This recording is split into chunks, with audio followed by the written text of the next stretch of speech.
Thank you very much.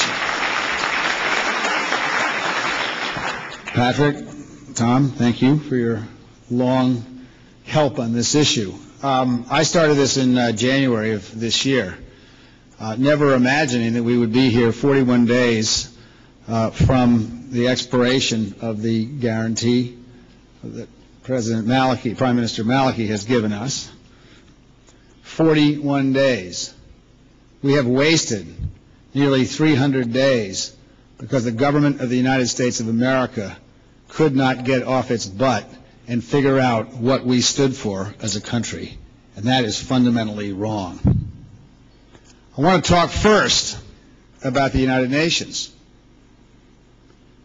The United Nations made, in my view, a courageous vote and admitted, UNESCO admitted the Palestinians as a member nation of UNESCO.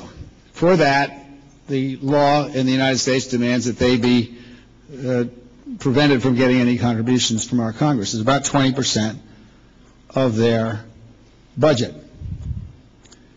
Now, I generally think the United Nations is an institution that's important in the world, and I think it's a mistake to defund them.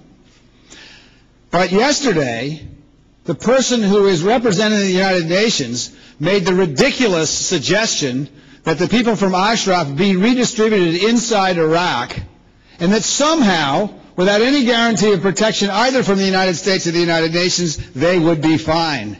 How can I go to the Congress of the United States and ask them to restore the money for the United Nations if this kind of cowardly policy is what we get in return from the United Nations? We can do better than this, and I ask the representatives of the United Nations to think about what they are doing. We expect, in return for our investment in the United Nations, we expect courage. And we have seen virtually none of it from the UN in protecting these 3,500 individuals in Ashraf who have written guarantees, every single one of them, from the United States government that we would protect them, and who have been screened by the Federal Bureau of Investigation's anti-terrorist squad, and not one of them has been found to have terrorist connections.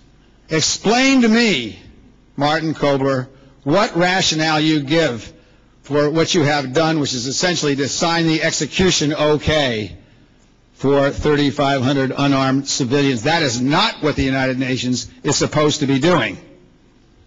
Now, for Maliki, that's to occur in the White House. I understood that White House visits were a status symbol, something that was very important to the people who were getting them, a sign of recognition that these are important countries. We have not mentioned that Prime Minister Maliki is under investigation by the Spanish judiciary for war crimes which occurred in Ashraf in April of 2011. How is it that the President of the United States is now inviting a person who is being investigated for war crimes to come and sit in the Oval Office? That Oval Office does not belong to the President of the United States. It belongs to every one of us Americans, and we need to be proud of the people that sit in it.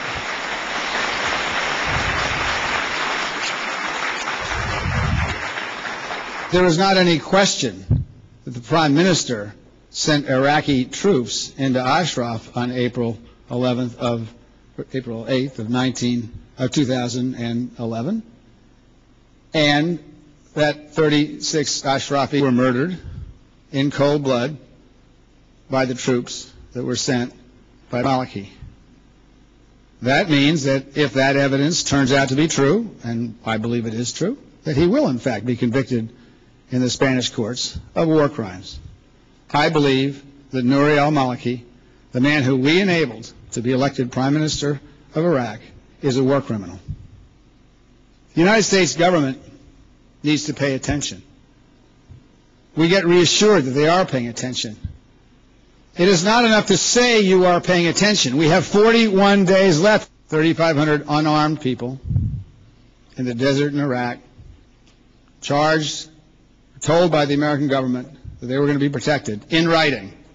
We have an obligation here. I understand that the ambassador has said, well, we want to be helpful, but we don't have a responsibility. Mr. Ambassador and Mr. President, we do have a responsibility. We gave our word and we gave it in writing. We have a responsibility.